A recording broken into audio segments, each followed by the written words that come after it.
Ready to go. Welcome to this forum for candidates for State Senate and State Representative positions 1 and 2 from the 25th Legislative District.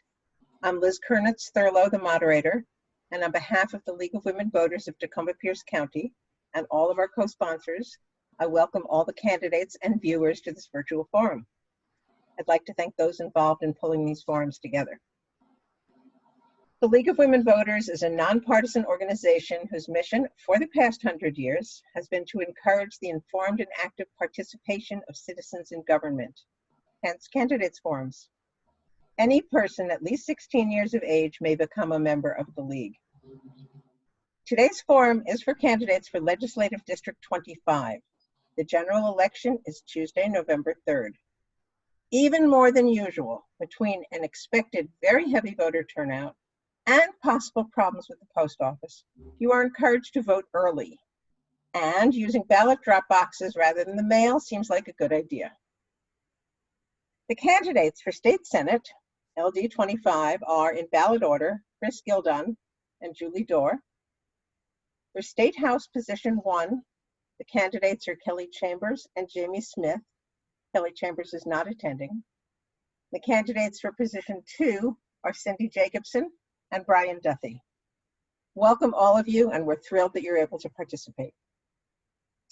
To our real-time audience, if you have questions, please text them to 253-948-6029. We have planned and already received many questions.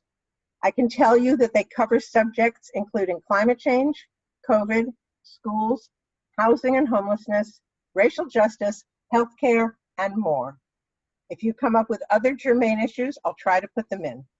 And questions must be applicable to all candidates. Our timekeeper is Terry Baker from the League of Women Voters of Tacoma-Pierce County. She'll hold up cards to let you know when you have 1 minute, 30 seconds, 15, and when it is time to stop, at which time you can finish a short sentence. Each candidate has been given up to 2 minutes for an opening statement. These will be given in ballot order. After that, the order of answering questions will rotate. All candidates will be asked all of the same questions. Remember while listening that there are 3 different State House seats here, so compare the answers of those running for the same seat as you try to decide for whom you're voting. At the end, closing statements may be up to 1 minute and will be in reverse order. So, Chris Gildon, your opening statement, please. All right, well, good evening, everyone, and thank you all for joining us, and a special thanks to the League of Women Voters. Liz and Terry, I know that you guys have run a number of these, so thank you for your efforts to inform the voters around our area. So as she said, I am Chris Gildon. I am your current state representative to the 25th Legislative District, and this year I'm on the ballot for State Senate. I'm a retired Army officer with 23 years of service, just finishing off my first term in the House this year. I serve on the Housing, Community Development, and Veterans Committee in the House. I serve on the College and Workforce Development Committee. I serve on the Capital Budget Committee as well as the Rules Committee. And I've got to say that this last 2 years has just been an incredible experience. And I'm so thankful to have been able to serve each and every one of you during this time. You know, I did learn a few things in the last couple of years though, and not all of it was pretty. You know, and I'll start off with 2019, my first legislative session. Is during that time, I saw the Democrat majority pass through 12 new taxes in the middle of the night. Literally, we didn't go home until 5:45 one morning. 12 new taxes. Then fast forward to November to the advisory ballots, and I saw you reject those new taxes in the advisory ballot. And then fast forward to the 2020 session, and the very first bill that was passed was yet another new tax. I'm running short on time, but other things that I saw is I saw voters unify around $30 car tabs, almost 72% in our district. And then I continued to see the Democrat majority ignoring the will of the voters on all of these topics. We'll get into them later. I have 15 seconds left. I'd like to say it's an honor serving you, and certainly would appreciate your vote as I move to the Senate. Thank you. Julie Dorr, your statement, please. You're muted. Thank you. Sorry about that. Good evening. Thanks to the League and the co-sponsors for putting on this event. With everything that's going on in the world right now, showing up is really important, and it means a lot to all of the candidates that you're here. We can't change things or work on problems if we don't show up. As stated, my name is Julie Dorr. I am running to represent the 25th District in the Washington State Senate. It's a great honor to be a candidate here in the district where I was born and raised, in a district that's given so much to me and my family. My dad was a Boilermaker at Tacoma Boat and a proud union member, and my mom was an office manager for a union. And the sense of community we have here in the 25th means so much to me and my parents, and I hope it does to my children and your children as well. And that they choose this community to live in when they have their own families. As a Puyallup City Council member and now the mayor of Puyallup, I've worked hard for what I believe in and to represent all our constituencies across partisan lines. I believe that everybody in our community deserves to live in a safe, family-friendly environment, and that they are welcomed and treated with dignity and respect. I believe homelessness and housing affordability are huge issues that must be solved with compassion and humanity. I believe that our mental health system is broken and we can do more for those in need. I believe that traffic congestion is hurting our community and we need a transit system that works for everyone. And I concur. The voters spoke on the $30 tabs, and we're going to have to figure out another solution. I believe our children need an education that provides the best possible start to their lives and careers. And I believe this next legislative session is going to be one of the toughest as we recover from the COVID pandemic. I look forward to being your voice and working to solve these issues. Thank you. Thank you. Jamie Smith, your statement. Unmute. Thank you, and thank you everyone for being here. My name is Jamie Smith, and I'm running for State Representative Position 1. I'm a very proud educator. I've been a teacher and coach in Washington State for the past 17 years. I know what it's like to have to work hard to pay a mortgage. I'm still paying back my student loans. I know what it's like to realize that because of the economic downturn, you might be losing your job even though you've done every single thing right. And I see every single day my students and their families working as hard as they can and still oftentimes struggling to get by. I have multiple students, and the number is rising. They estimate 40,000 homeless students across the state, and are afraid that that's going to go up. We have multiple students whose families are working 58 hours a week. And the reason it's 58 hours a week is because they have two 29-hour-a-week jobs. And it's 29 hours because at 30, they have to pay for healthcare. And the businesses don't want to. So they're working two jobs, 58 hours, and they still don't have healthcare for their families. I know what it's like to deal with these struggles, and I see my students and their families dealing with them every day. We have an economic crisis on our hand. We have a health crisis on our hand. And this is not the time to play partisan politics. This is the time to focus on our community. Every student that I see, I love because they're my students. I do not care if they're conservative or liberal. They are my students, and this is my community.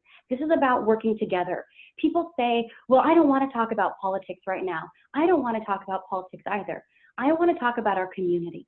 What can we do to keep the things we love, and what can we do to make it better? Because right now, it's working for some, but for so many of us, it's not. And we need people who will put aside the partisan politics. The men in my family are Republicans. The women are Democrats. And my parents are at 40 years of marriage because it's about people first. And that's what I'm going to bring down to Olympia. Thank you. Thank you. Cindy Jacobson.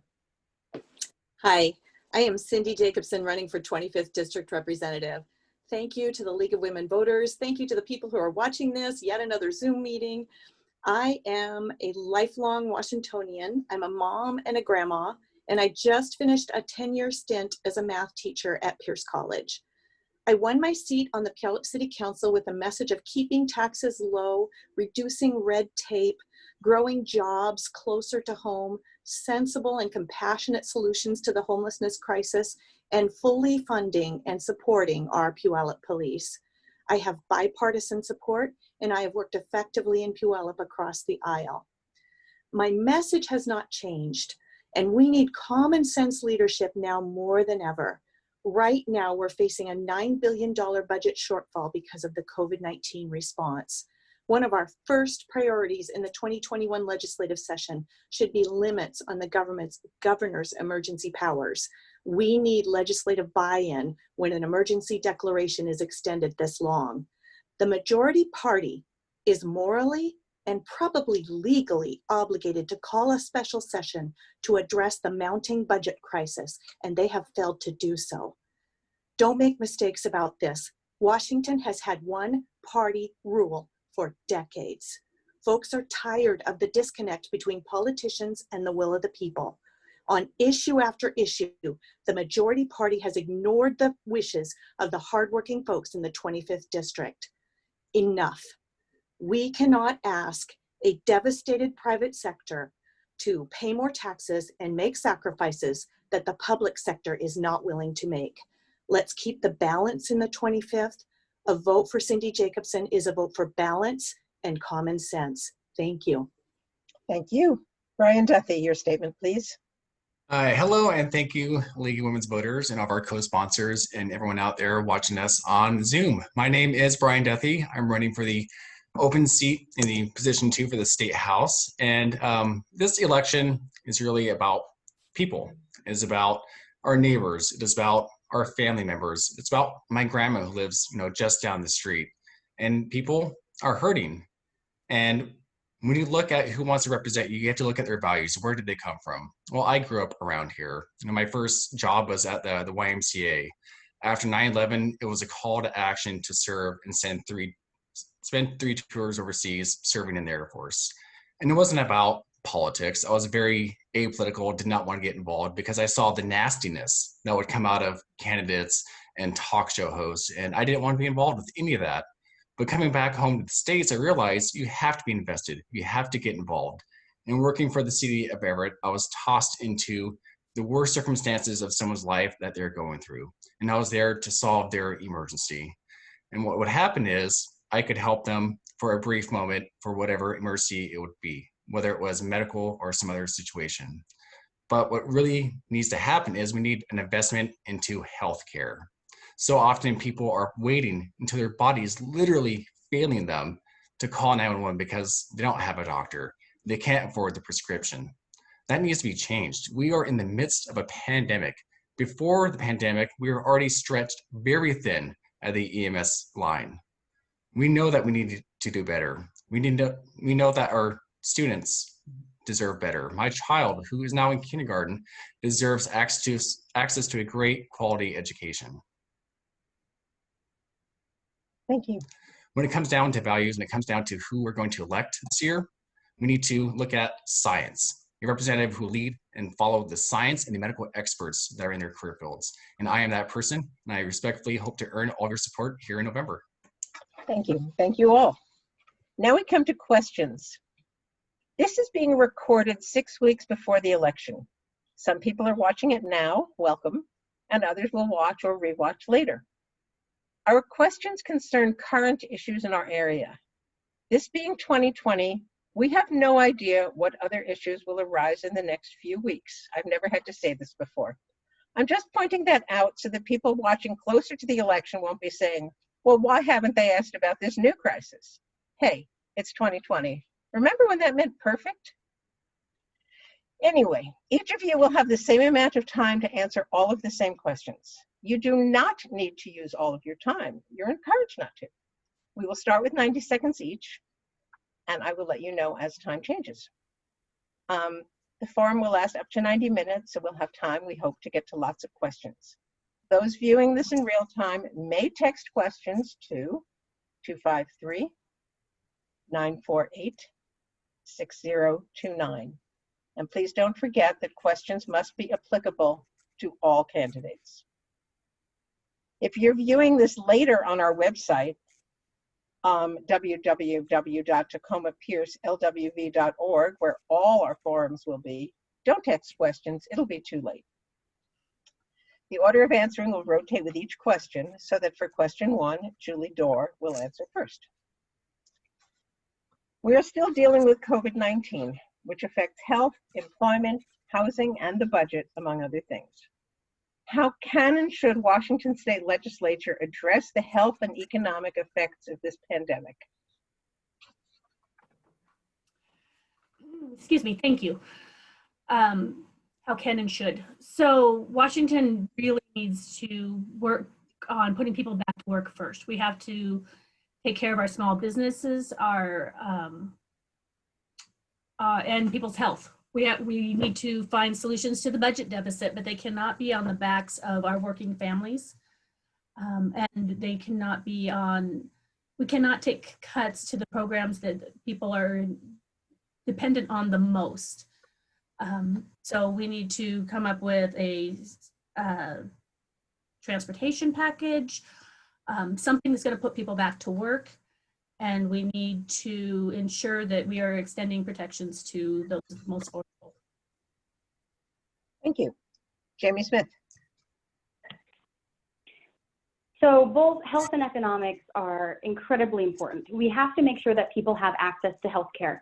If they don't have access, they put things off. So if they think that they've been exposed to COVID, they're not likely to go get tested. They're not likely to be able to quarantine themselves if they know, and that puts more people at risk.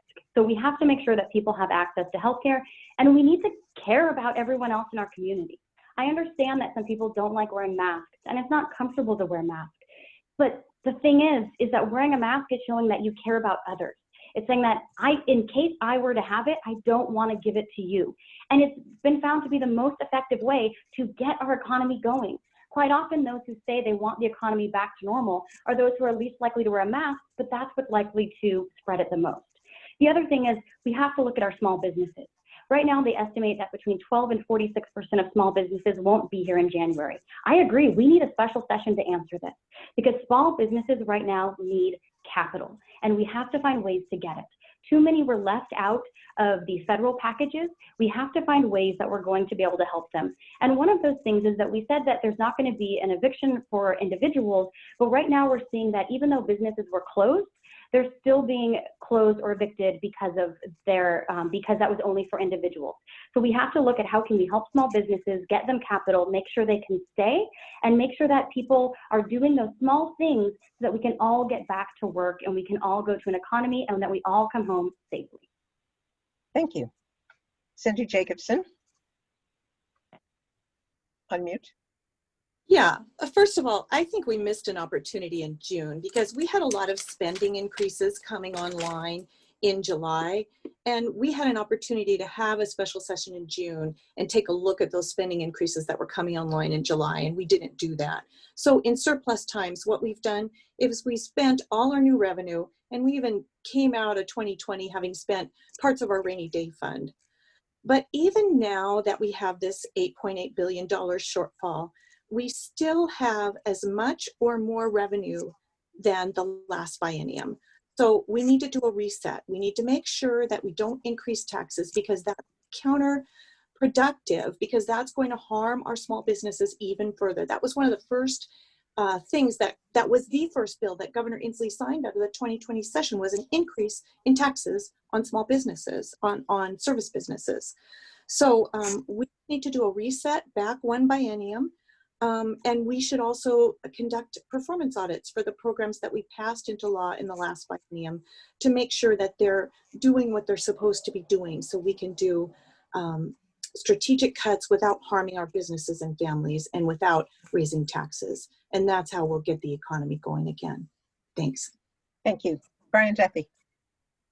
Thank you. And when you asked the question, I wrote down, healthy people create a healthy economy, and it's not rocket science. We have 100% of mass compliance 100% of the time, we'll have kicked COVID-19 already out of our state, but we don't have that. So where does that leave us? On the front lines, we are struggling as firefighters to maintain the PPE that we have because there's just a shortfall of it. We can invest here locally in the state to actually create our own supply chain of PPE. We can get in those stakeholders, those small businesses, and get them involved and get their businesses back up and running. When you look at frontline workers, it really does come down to protections and how they're going to keep not only themselves safe, but their families as well. We need to be smart when we're asking people to go out there and being able to refuse service to someone who's not following the science. When it comes down to the budget, you can either remove critical vital services or you can find new revenue. I do not take corporate PAC money. It means big business does not own me. And they are making millions and billions of dollars locally here within our state. It is time for them to kick in their fair share and step up to the plate. Our families here in the 25th, they're hurting and they're struggling. We will not ask them to any more of the burden. We can do the right thing, we can step up, and we can lead and be the leader throughout our state. Thank you. Thank you. Okay, next question. And Jamie Smith will answer it first. Healthcare is always an issue.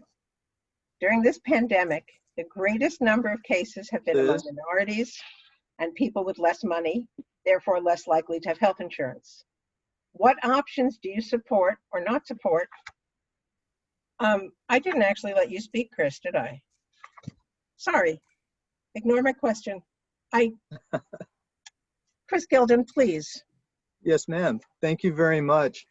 So this is a very good question. You know, how do we react involving in the wake of COVID? Whenever people ask me this question, I always tell them that the impacts that this virus has had, it's not just a singular health impact that it's had, but it's more akin to a three-legged stool, because you have the health impacts of the COVID, you also have the economic impacts of the COVID, and then there's the emotional impacts of this virus as well. And our plan moving forward needs to address each one of those. Otherwise, our plan is going to be out of balance.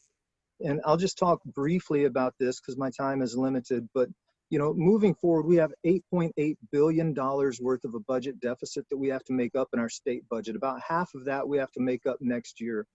Our budget absolutely must reflect our state's priorities moving forward. We don't have additional dollars to spare.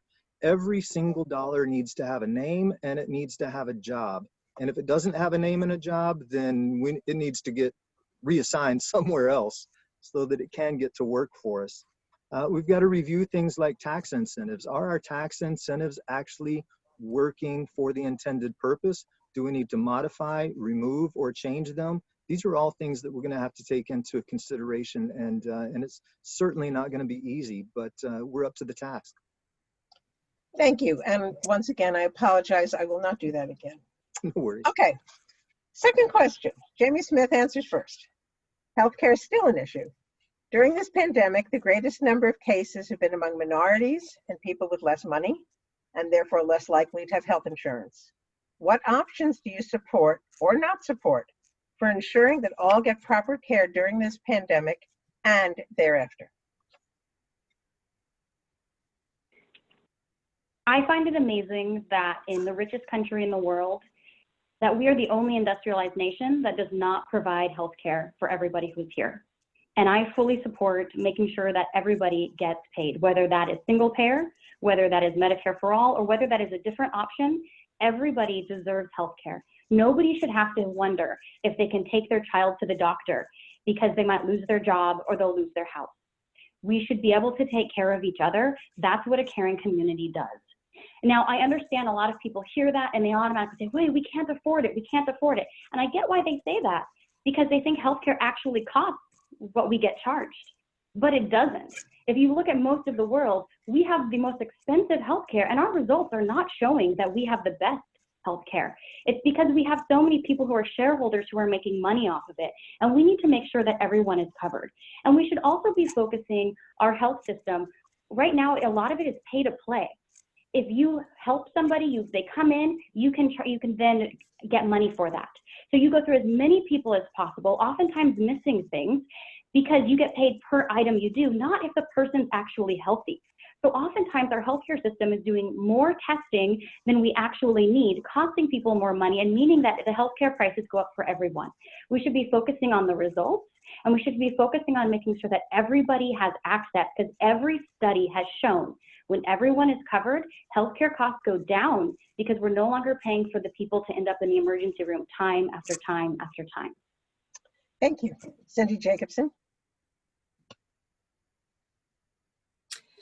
Yeah, so there's been a committee on the legislature that's been studying the idea of universal health care. And they are talking about a cost of about $26 billion a year. And I fear that patients will lose control of their care if we implement a system of universal health care. And just like the financial aid program that the legislature tried to implement in 2019, we're going to have to keep coming back to the well over and over again to make sure that it's funded. So I would instead advocate making sure that our Medicaid reimbursement rates are more up to the market levels so that we can have better quality care for those who are truly needy.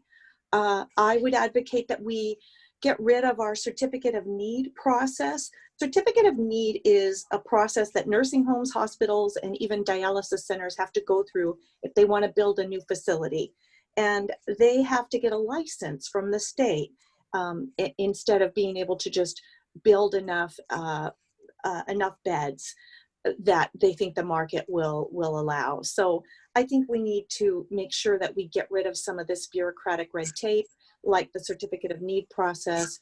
And I think we need to make sure that we reimburse better for our Medicaid patients, because if we don't, then they're not going to get good care.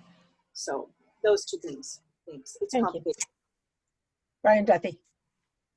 Thank you. And I'm very passionate about this issue in particular because I spent my adult life trying to save as many people as possible because of simply lack of healthcare. And I do believe fully that every human deserves to have healthcare. When it comes down to it, it is a look at values. Do you value human life or do you value profits? We are already currently spending the money with having less than optimal results, whether it is sending a couple of firefighters and medic to go to someone's house and take them to the ER to get them stabilized for a couple of days, to get put back into the system, back home, and then failing health again. We need to look at how we're going to actually treat these human beings. I'm lucky, I'm a proud union member, and my union has fought very hard to have good healthcare, but my healthcare is tied directly to my job.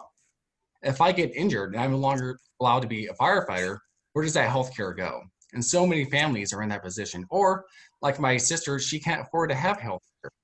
We have struggling families all over the state, and that really does hurt not only them, but their kids. Our seniors are in dire straits. Prescriptions are just out of control. We need to have people who aren't bought and sold by big pharma and big corporations. You can actually take the fight to them and help negotiate for lower prices, get healthcare to everyone, because at the end of the day, we are all in this together, and we need to do the best we can to help one another. Thank you. Chris Gilden.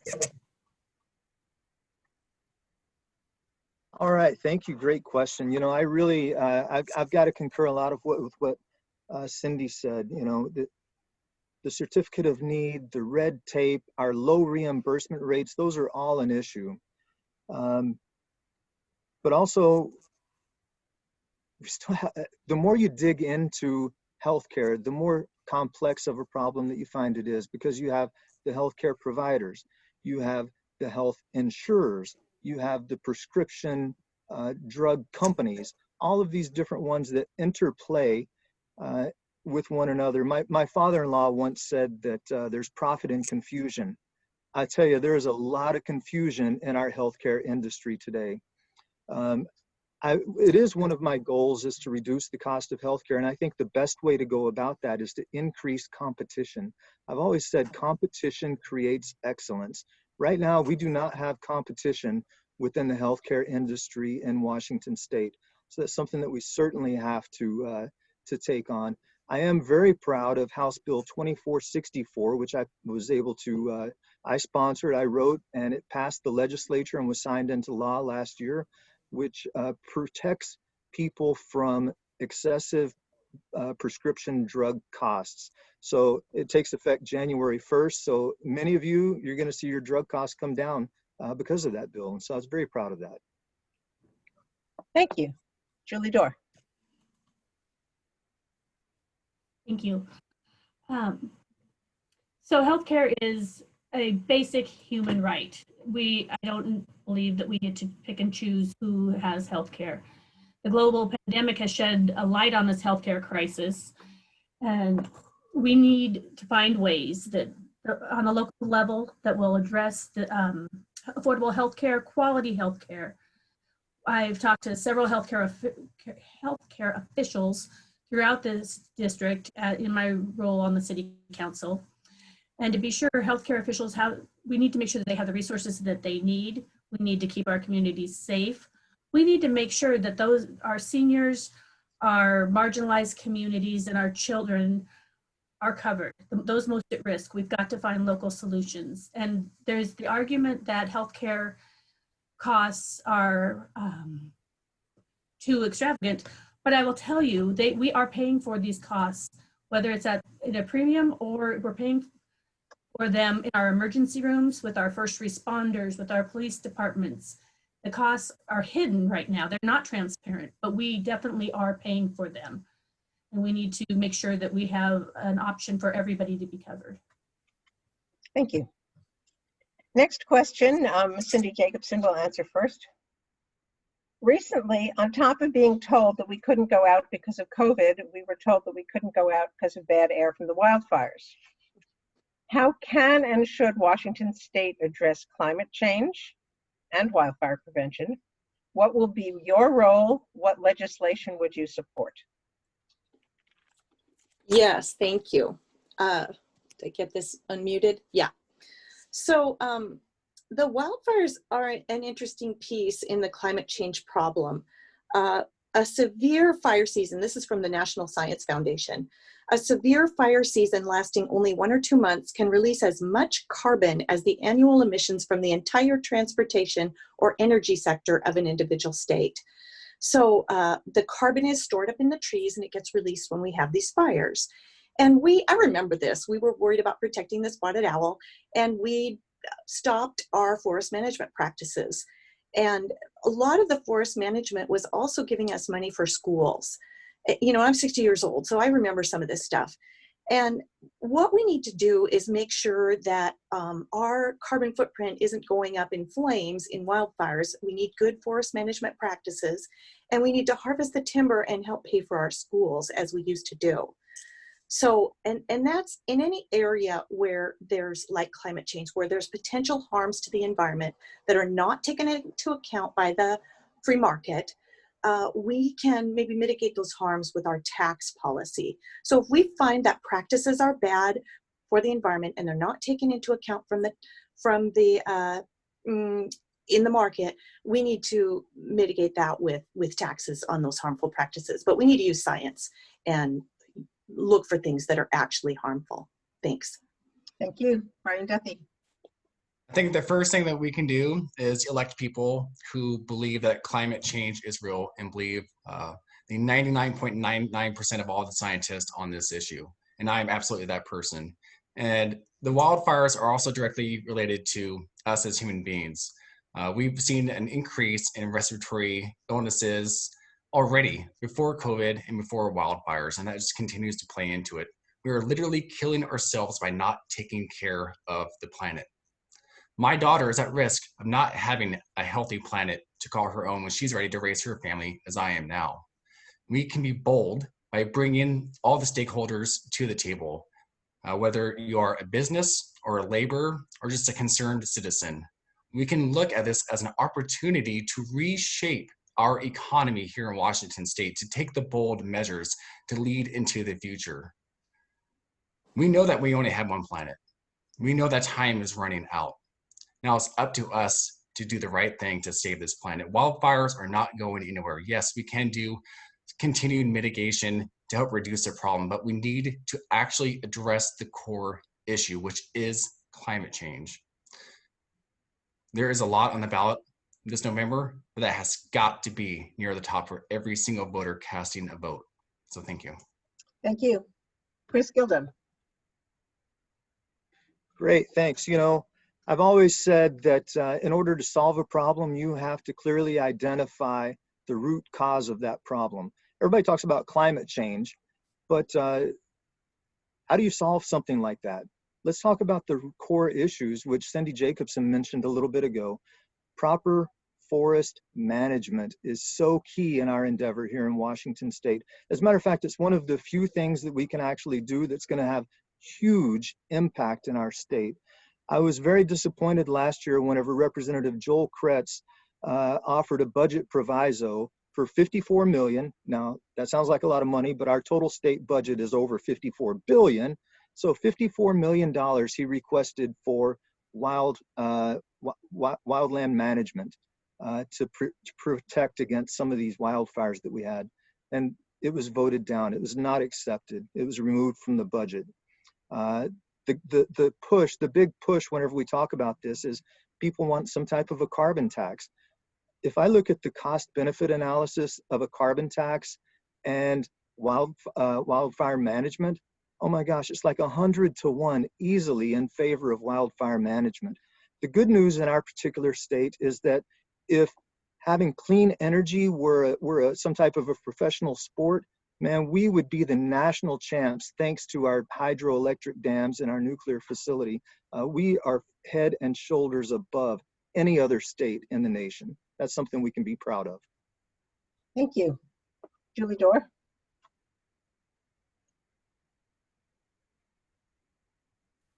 Thank you.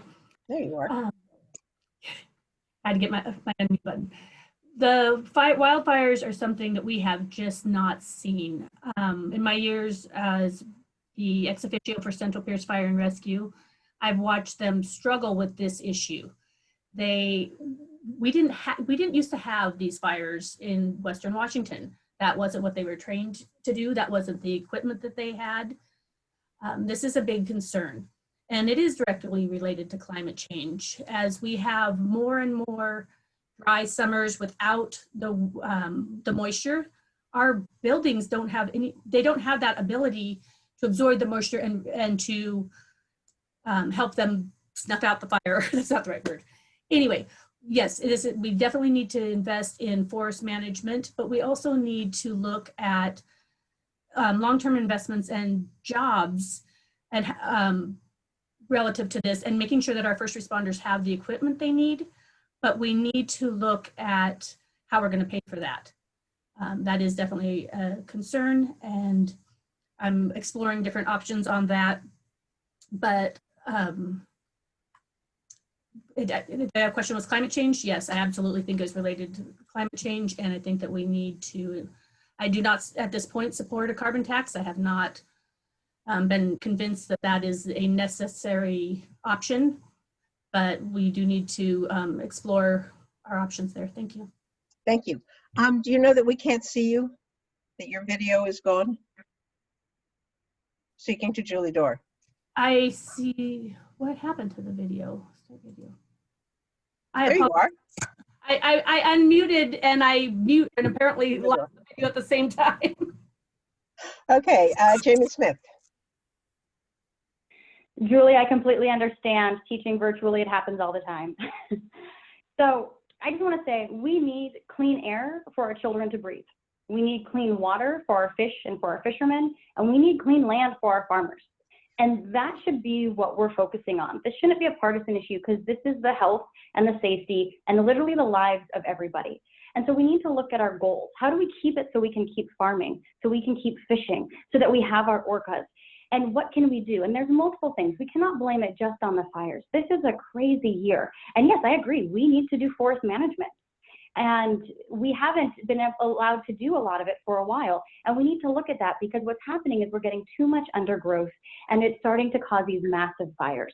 But the fires aren't just caused because we haven't been doing enough management. It's also caused because the climate is changing. 40% of the fires right now are on the west side of the state, of the Cascades. That's the wet side, the side that's not supposed to be burning. And so we have to acknowledge, why is that happening? Where is that coming from?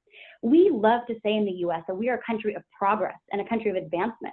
And yet all of a sudden, when it comes to talking about how we use energy, we seem to want to be stuck in the 1900s. We have the abilities and the capabilities to keep moving forward. And we need to be doing that. And when we do that, we need to make sure that includes job training for these safer cleaning jobs so our children can continue breathing fresh air and not smoke-filled air. Thank you. We're going to go to 1 minute for answers now, not because these questions are less important, but because there are a lot of questions, a lot of issues, and we have often 2 questions that are on the same issue. So Brian Duthie is first on this one. What canon should the state do to address racial injustice? What action do you plan to take? That is an excellent question. And it directly ties to what's going on throughout our communities right now, which is the Black Lives Matter movement. And I stand in solidarity with that movement. But the unfortunate side effect is people have kind of pit that movement with also supporting or not supporting the police. And as a first responder myself, who works side by side with our terrific police officers, I support them as well. But I hold them, as I do myself, to the same high standard and accountability. What we have is, we have a generation of people who have been at war for as long as we've been adults. And a lot of them will enter the police service. And we have a mentality of the fighter, the veteran. It is you versus them. As a firefighter, we are retrained. We are trained in skills of de-escalation and calming the situation down. So often I'm being called out to medical crises of mental health that officers are already at. I think we can reinvest and actually put the right people to the right jobs. Thank you. Julie Dorr. Sorry, Chris Gildo. I can't read tonight. Good question. You know, whenever we start talking about justice and equality and all of this kind of stuff, what we're talking about is how that it's the job of government to provide a equality of opportunity, a level playing field, a chance for everyone to succeed. And I think the basic building block, the basic foundation of that particular endeavor involves education. I know that it's the one thing that has brought me from where I am to where I am today. You know, I'm the first person in my family to go to college. I really believe in the early education. I believe that that is the beginning pipeline to our educational funnel. And I serve on the College and Workforce Development Committee. So it's part of my job to develop that future workforce. And certainly, every child, every person in Washington State is entitled to a quality education, regardless of zip code, regardless of income level, regardless of race, age, gender, or any of that. Thank you. Julie Dorr. Thank you. This is obviously a huge issue affecting everybody across the state. We need to have meaningful dialogue and bring people to the table. I concur with Brian Duthie. This is not an either or, but I definitely stand with any marginalized community. At the city, we have started taking action, and I think that the state should as well. We have implemented implicit bias training that will be going on for all of our staff. I've met with the protest organizers, and we're working on a statement from the city. We've had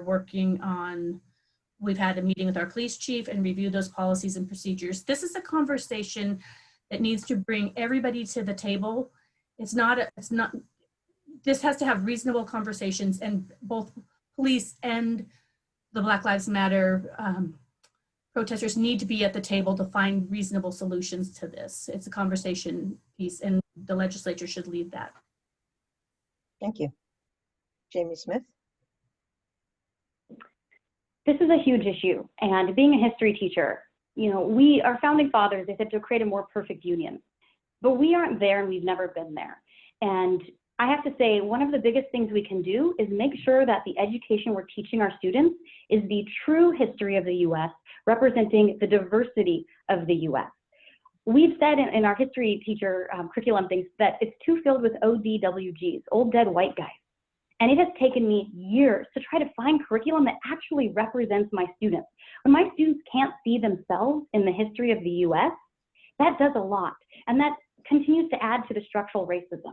So what we need to do is, one, make sure the curriculum in schools actually represents our students, but then we also need to really look back at every law, and the people who are most impacted by these laws and by the structural issues need to be the closest ones to making the decisions to overcome them.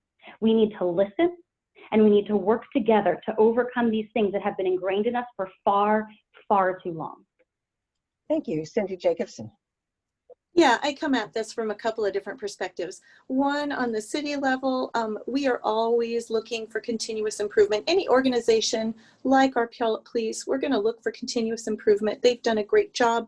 They've put on the website a website page of their policies, been very transparent, and I would like to see just continuous improvement and training, and support for our police in terms of training.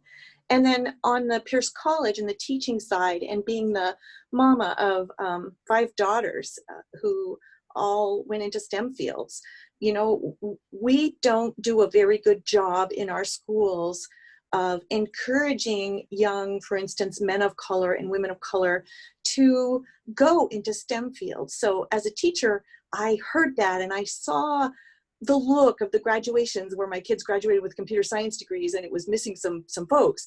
And I want to make sure that I personally said, hey, how about computer science for you? Or how about a math degree? You're great at this. So just 2 different perspectives, and just constantly looking for continuous improvement. Thank you. Okay, here comes our yes or no question. We're going to do the same order because it's just yes or no. So all of you unmute yourselves just for a second, because this is going to be quick. The question is, do you accept and/or have you received out-of-state money in your campaign? Brian Duthie. Yes. Chris Gilden. I don't know that I've received it, but I would accept it. Julie Dorff. Yes. Jamie Smith. Yes. Cindy Jacobson. I'm not sure, but I would. Thank you. Okay, next question, and Chris Gilden will answer first. What should the legislature do to increase the availability of affordable housing for people at 50% of area median income and below? Would this be a priority for you, and what steps would you take?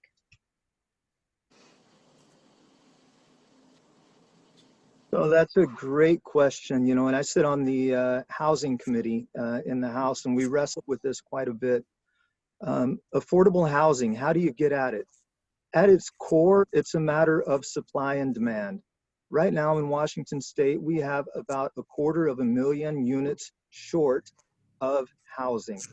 And as anyone knows, whenever supply is low, demand goes up. When demand goes up, prices go up. So we certainly have to get all of our teammates on the field to get as many affordable units as we can. We made some progress with that last session with encouraging the development of condominium type units, which is a lower cost entry into housing. We've got a lot more work ahead of us. And I've got only a couple of seconds left, so I have to leave it there. Okay. Julie Dorr. Thank you. At the city level, we passed an ordinance adopting House Bill 1406, which allows us to retain part of the state sales tax portion. This is not a new tax. It is an opportunity for us to keep a portion of the state's sales tax to put into affordable housing here in our community. And we are currently involved in the South Sound Housing Affordability Partnership. I just interviewed with them on Friday, discussing the needs of affordable housing in our community.